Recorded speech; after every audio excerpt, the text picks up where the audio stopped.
Le conseil d'administration et le personnel de la Fédération départementale des chasseurs des Deux-Sèvres sont honorés de vous présenter le rapport des activités de la saison cynégétique 2024-2025.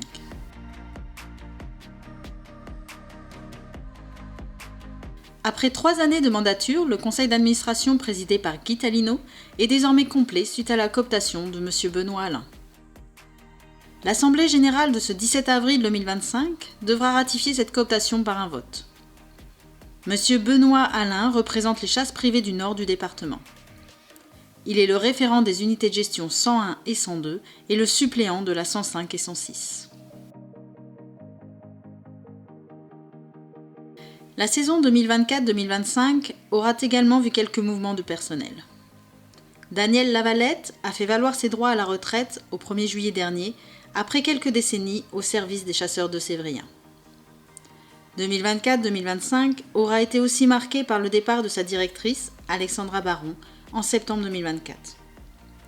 Elle assure désormais la direction de la Fédération de Vendée. Ces différents départs ont nécessité une réorganisation de l'ensemble des services fédéraux. Frédéric Audurier a été nommé directeur de la Fédération.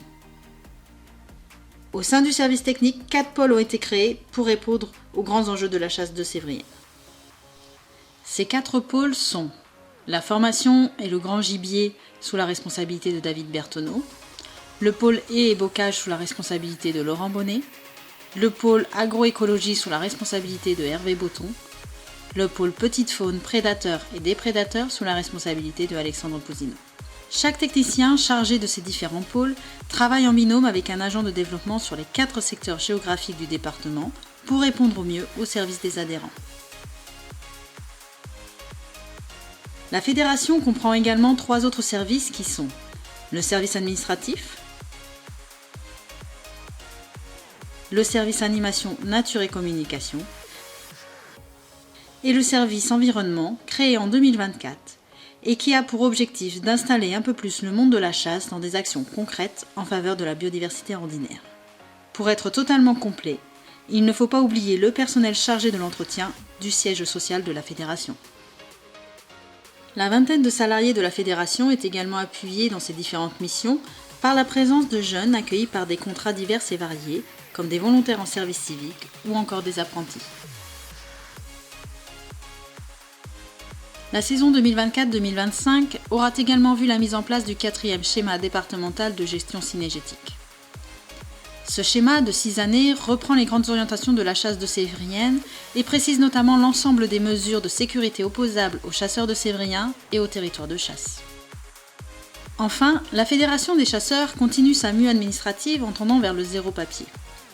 Pour cela, elle limite ses communications par courrier pour tendre de plus en plus sur des outils de dématérialisation, comme l'espace adhérent pour réaliser les différents bilans et demandes de plans de chasse, comme le prélèvement automatique, ou encore par la mise à disposition prochaine d'un logiciel conçu spécifiquement pour les ACCA.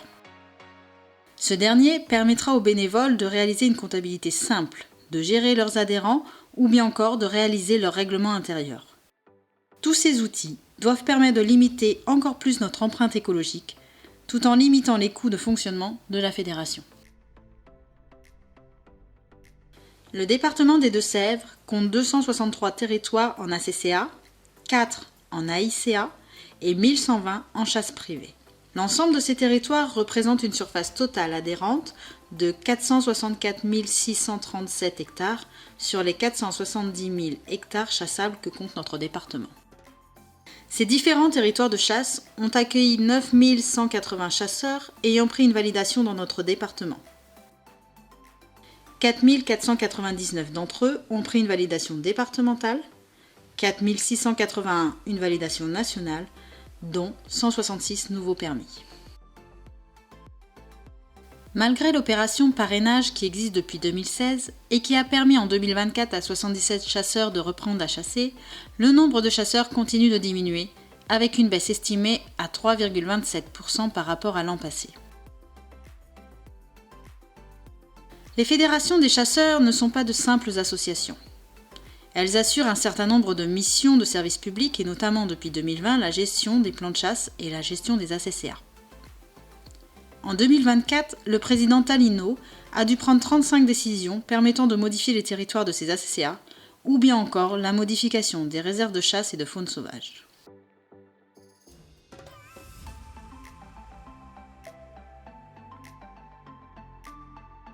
La chasse évolue sans cesse et son acceptation sociétale passe aussi par la formation des chasseurs aux enjeux forts comme la sécurité, la gestion des espaces et des espèces.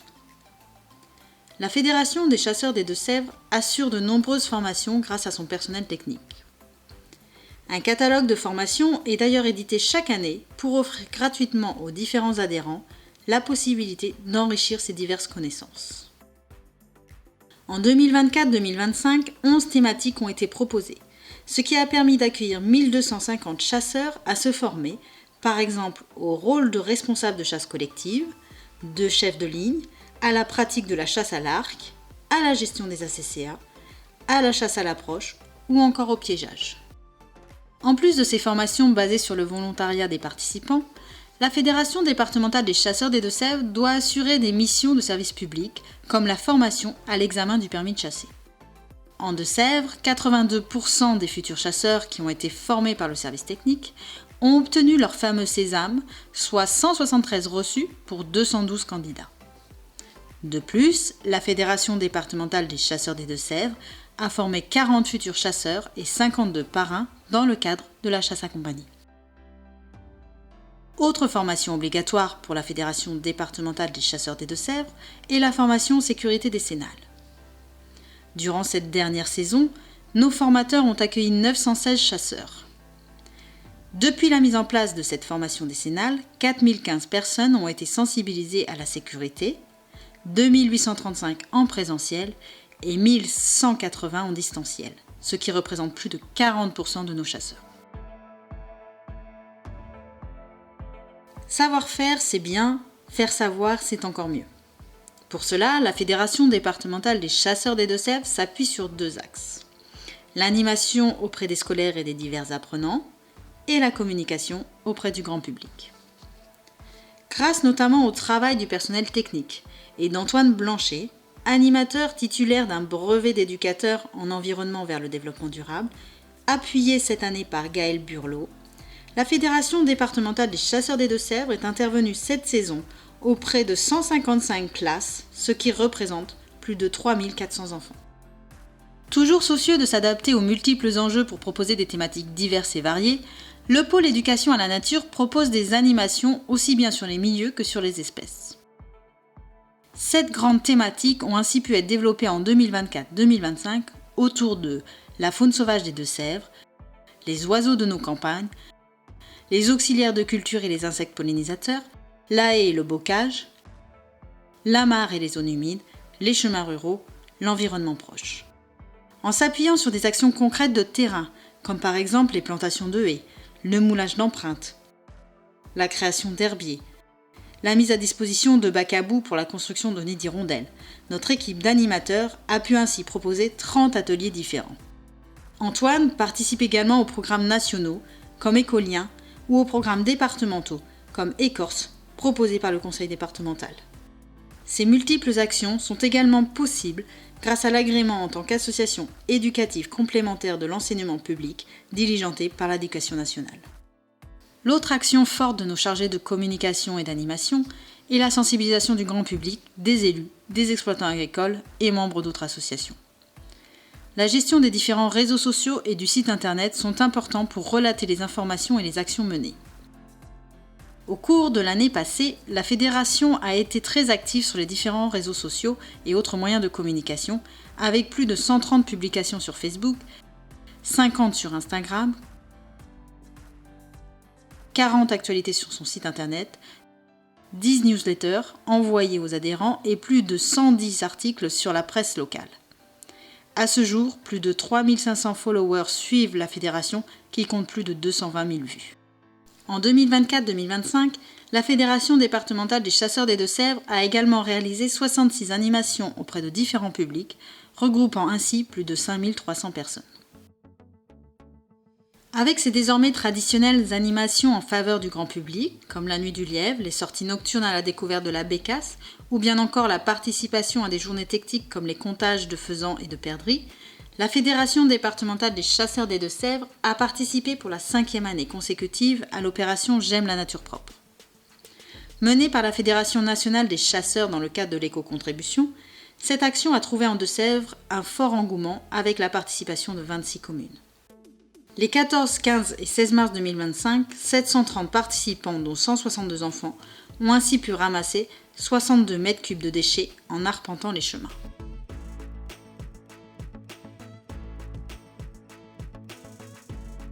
En juin 2024 ont également eu lieu les 4e éco-randos à Argentonnet, Chenay et Magnier, où 400 personnes ont pu découvrir à travers la randonnée les actions en faveur de la biodiversité réalisées par les chasseurs. Nos animateurs préparent désormais l'édition 2025 qui aura lieu le 15 juin au plan d'eau de Cherveux-Saint-Christophe. Une nouvelle formule sera mise en place avec le partenariat de la Fédération de pêche et de protection des milieux aquatiques, la Chambre interdépartementale d'agriculture Charente-Maritime de Sèvres et le comité départemental de randonnée pédestre. Enfin, l'un des moments forts en matière de partage et de communication fut l'opération Les chasseurs ont du cœur, qui a permis d'offrir du pâté de sanglier au moment des fêtes de fin d'année à 30 établissements d'hébergement pour personnes âgées dépendantes. 2500 personnes âgées ont ainsi pu profiter d'un moment de joie, de partage et de gourmandise. Ces terrines auront rappelé les saveurs de nos terroirs et la chaleur de notre solidarité, mais également les difficultés que rencontre le monde de la chasse pour commercialiser la viande de gibier en France.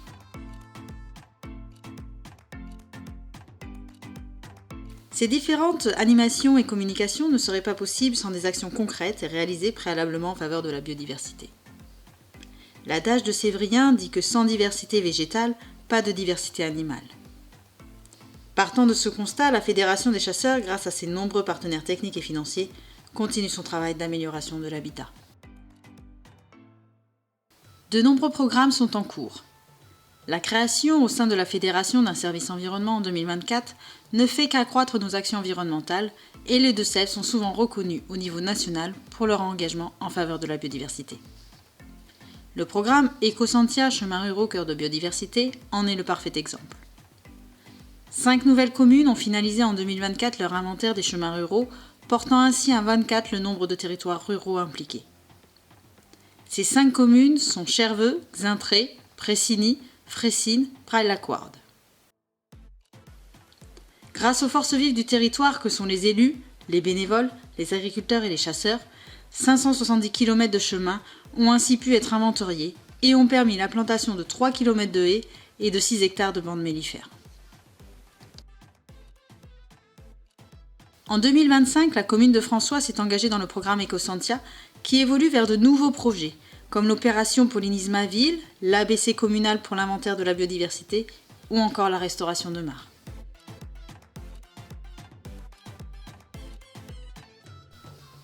Grâce à l'aide de nos partenaires, que sont l'Office français de la biodiversité dans le cadre de l'éco-contribution, le Conseil régional de Nouvelle-Aquitaine, le Conseil départemental des Deux-Sèvres, le réseau E-France, la Fondation du patrimoine, InVivo Foundation, Réseau Transport Électricité, les agences de l'eau, les syndicats d'eau ou autres porteurs de projets, l'association Nemrod Plantons en Deux-Sèvres, en partenariat avec la Chambre interdépartementale de l'agriculture et la Fédération de pêche et de protection des milieux aquatiques, les chasseurs deux-sévriens continuent de développer leur action en faveur des milieux. Depuis près de 30 ans, la Fédération s'investit dans de nombreux programmes pour la haie. En 2024-2025, avec l'appui de l'éco-contribution dans le cadre d'Ecosentia et du programme Sensibiliser, grâce également à l'appel à projet du pacte en faveur de la haie en Nouvelle-Aquitaine, à l'agence de l'eau à Dour-Garonne, du contrat Ambition Deux-Sèvres, Bocage et Verger du conseil départemental et à l'appel à dons lancé par la Fondation du patrimoine, dont a bénéficié l'association Nemrod, les chasseurs de Sévriens ont planté 77 haies représentant un linéaire de 10 km, soit 20 000 arbres mis en terre. Les haies ne sont pas les seuls aménagements en faveur de la biodiversité que le monde de la chasse réalise. Un travail important avec la profession agricole est également réalisé pour la mise en place ou le maintien de cultures favorables à la petite faune. En plus du partenariat avec la Chambre interdépartementale de l'agriculture Charente-Maritime de Sèvres, la fédération s'est également rapprochée localement des coopératives agricoles de producteurs, notamment pour valoriser son programme d'implantation de couverts avant les récoltes de céréales à paille. Ces différents partenariats ont permis en 2024-2025 d'implanter 205 hectares de cultures faunistiques sur 520 parcelles, de maintenir 600 hectares de chaume de céréales à l'automne et de semer 330 hectares d'interculture avant les récoltes de céréales. Au total, ce sont 153 exploitants agricoles qui ont contractualisé près de 1200 hectares d'aménagement en faveur de la faune sauvage et de la biodiversité. Ces différents aménagements ont d'ailleurs fait l'objet d'une journée thématique à destination de la profession agricole. En effet, le 1er octobre 2024, dans le cadre du programme AgriFaune, comment concilier agriculture et faune sauvage, financé par l'Office français de la biodiversité et avec l'appui de coopératives agricoles des producteurs de Faye-sur-Ardin, 60 personnes ont pu découvrir différents essais d'implantation de couverts environnementaux ou encore l'intérêt de la gestion des bords de champs en faveur de la biodiversité. Ces nombreuses actions en faveur de la biodiversité et l'aménagement des milieux représentent un budget annuel de plus de 250 000 € pour la fédération. Elles ne sont possibles qu'avec le soutien des chasseurs locaux, de la profession agricole et de nos différents partenaires qui viennent compléter l'éco-contribution, fruit de la réforme de la chasse de 2019. Pour rappel, l'éco-contribution est une manne financière dont les fonds proviennent des validations du permis de chasser. Pour chaque validation prise en France, 5 € sont versés par la Fédération nationale des chasseurs, 10 € par l'État via l'Office français de la biodiversité pour financer des projets en faveur de la biodiversité, de la faune sauvage et des habitats. En 2024-2025, l'éco-contribution a permis à la Fédération départementale des chasseurs des Deux-Sèvres de financer partiellement 4 programmes. Ecosentia, chemins ruraux cœur de biodiversité, Biodivena pour l'implantation des différentes cultures faunistiques, J'aime la nature propre, Hirondelle et biodiversité. Pour enrichir nos actions en faveur de l'environnement, le conseil d'administration de la Fédération a défini une orientation stratégique forte avec le développement du service environnement. Ce dernier souhaite être un appui auprès des différents porteurs de projets et collectivités locales où l'homme doit rester au cœur de son environnement. En 2024-2025, 17 projets différents ont débuté, allant de la restauration de mares à l'élaboration de plans de gestion sur des sites environnementaux, en passant par le suivi et la proposition de mise en place de mesures compensatoires dans le cadre de projets de production électrique, à l'élaboration d'une première ORE, obligation réelle environnementale, ou bien encore à l'appui de communes sur des appels à projets comme Pollinisme ma ville ou l'ABC communal. Doté d'une équipe de 3 écologues, ce service environnement sera, à n'en pas douter, un plus pour la fédération dans les années à venir.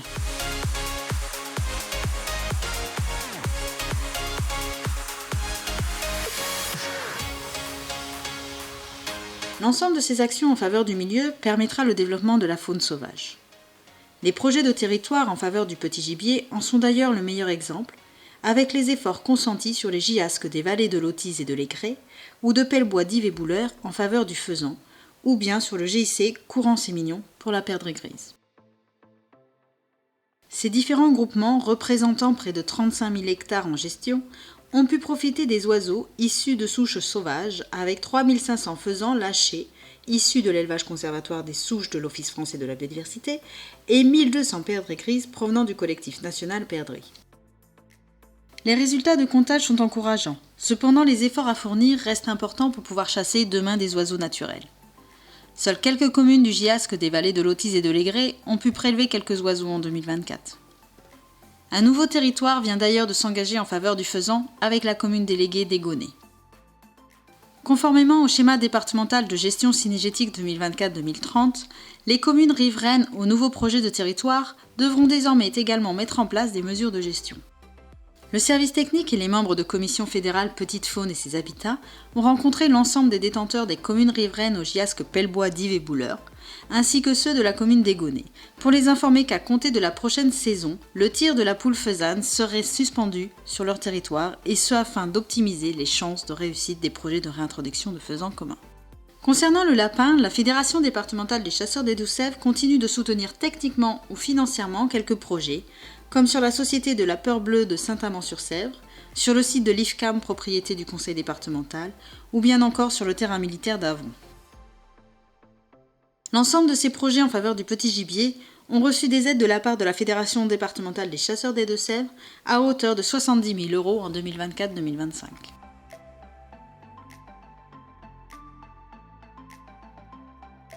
L'espèce phare du département reste cependant le lièvre. Les comptages hivernaux font apparaître une légère baisse des populations sur l'ensemble du département. L'indice kilométrique moyen est désormais de 4,83 lièvres vus par kilomètre éclairés dans les zones de plaine. Dans les secteurs de bocage et de gâtine, une autre méthode est utilisée avec des comptages par points. L'indice ponctuel est de 0,86 lièvres par point éclairé.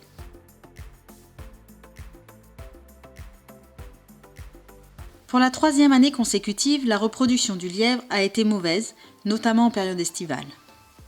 La météo pluvieuse de l'année 2024 aura eu une incidence directe ou indirecte sur l'ensemble des populations lièvres, mais également des autres espèces de petits gibiers. La vigilance est donc de rigueur. En matière de prélèvement, le plan de chasse-lièvre fait apparaître une stabilité au niveau départemental avec 11 100 prélèvements pour 27 736 attributions, soit un taux de réalisation de 41%. Ces données sur le lièvre viennent compléter celles de l'enquête prélèvement dont les résultats 2023-2024 vous ont été communiqués dans la lettre du président de janvier 2025. Après 9 années de mise en place, cette enquête rencontre toujours un engouement des chasseurs. 613 d'entre eux y ont participé en 2023-2024. Le pigeon ramier reste l'espèce la plus prélevée dans le département. On peut aussi remarquer qu'une espèce comme la caille des blés a été plus prélevée que les années précédentes. Les conditions météorologiques, accompagnées du travail du maintien des chaumes, ont permis à cette espèce de se reproduire et chasser un oiseau de qualité. Si nous devions retenir quelques données pour la saison 2023-2024, il faut savoir que toute espèce confondue, 25% des chasseurs ont prélevé entre 0 et 5 individus toute espèce confondue, 50% en ont prélevé moins de 13, 25% ont prélevé plus de 29 individus par an contre 26 l'année précédente. 75% des chasseurs ont prélevé entre 0 et 29 animaux. Cette enquête a été reconduite en 2024-2025 auprès de 1800 chasseurs tirés au sort. Les résultats vous seront fournis en janvier prochain. Au niveau des espèces susceptibles d'occasionner des dégâts, l'arrêté ministériel pour la période 2023-2026 est toujours en vigueur, malgré les attaques en Conseil d'État de quelques associations.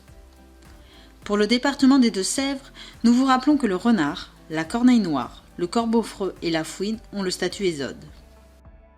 Un travail colossal de récupération de données sur les dommages et sur l'état des populations est effectué annuellement par le service technique, avec les bénévoles de terrain, les piégeurs et les agriculteurs. Ces données sont importantes pour préparer 2026 et un nouvel arrêté ministériel.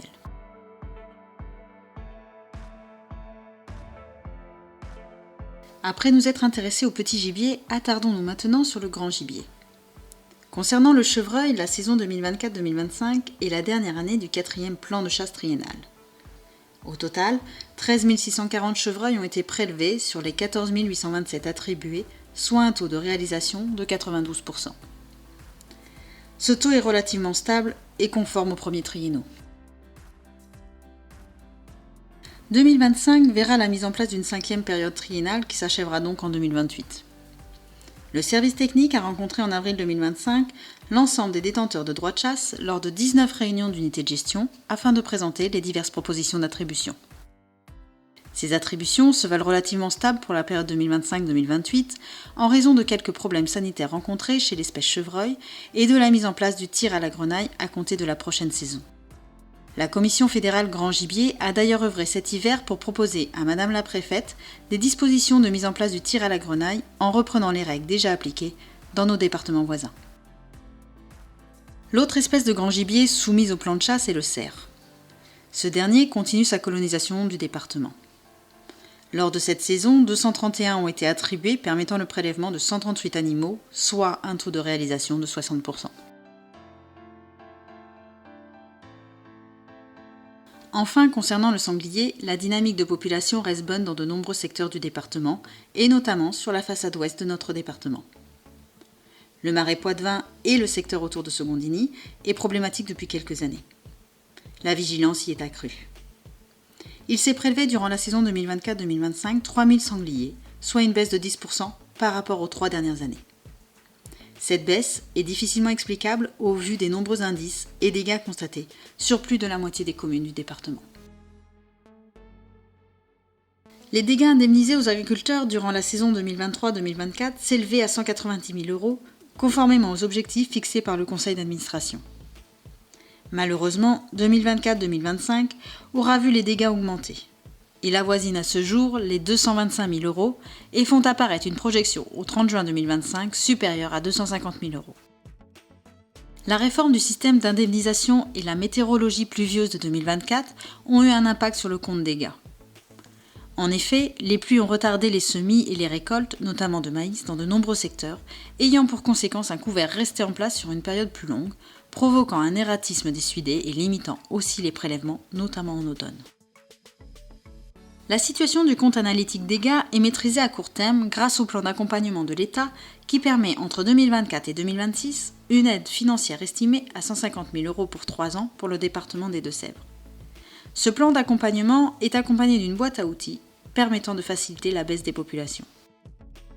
Diverses mesures sont applicables dans le département des Deux-Sèvres depuis la saison 2024-2025, comme la chasse en avril-mai sur autorisation individuelle, la chasse autour des parcelles en récolte, l'agrainage entre le 1er avril et le 15 août sur demande individuelle. Contrairement aux autres départements de Nouvelle-Aquitaine, l'utilisation de la chevrotine, le piégeage du sanglier ou encore le tir de nuit ne sont pas autorisés, mais restent des moyens activables dans certaines zones du département, si les prélèvements de sangliers ne sont pas en adéquation avec l'équilibre agro-cynégétique. La gestion des espèces passe également par le suivi sanitaire dans le cadre du réseau SAGIR. 2024-2025 aura vu l'apparition de 3 foyers de tuberculose. L'un sur l'Argentonais, l'autre sur l'Oin et enfin le dernier sur le Ménigouté. Dans ce cadre, et à la demande des services de l'État, les chasseurs sont pleinement impliqués dans le suivi de la faune sauvage, et plus particulièrement du blaireau avec des campagnes de capture, du sanglier et du cerf avec des prélèvements sanguins, dans le cadre d'un partenariat avec le groupe de défense sanitaire des Deux-Sèvres. En plus de la tuberculose, la Fédération réalise des suivis sur l'ensemble de la faune sauvage qui est soumise à l'impact de nombreuses maladies et virus. Le personnel technique de la Fédération a récolté en 2024-2025 13 cadavres d'animaux où l'espèce la plus suivie reste le lièvre avec 50% des prélèvements. La Fédération des chasseurs, en partenariat avec le groupement de défense sanitaire et le laboratoire Qualys, participe à l'opération Ticotec. Cette étude, inédite en France, consiste à récupérer des tiques sur la faune sauvage et la faune domestique pour déterminer la présence d'un certain nombre de maladies, qu'elles soient transmissibles à l'homme ou pas, comme la maladie de Lyme, la tularemie ou la pyroplasmose par exemple. Un bilan de cette étude est en cours de finalisation et une publication sera réalisée dans les prochaines semaines. La Fédération remercie les responsables de territoire qui ont permis la récolte de ces tiques. Le prolongement de cette étude aura lieu en 2025-2026. Preuve en est une nouvelle fois du rôle sociétal important du monde de la chasse avec celui de la veille sanitaire. Le président Talino et son conseil d'administration souhaitent remercier les nombreux chasseurs bénévoles du département, les responsables de territoire, l'ensemble du personnel technique et administratif de la fédération, les différentes commissions et groupes de travail, les partenaires techniques et financiers pour leur engagement pour la chasse de sévrienne.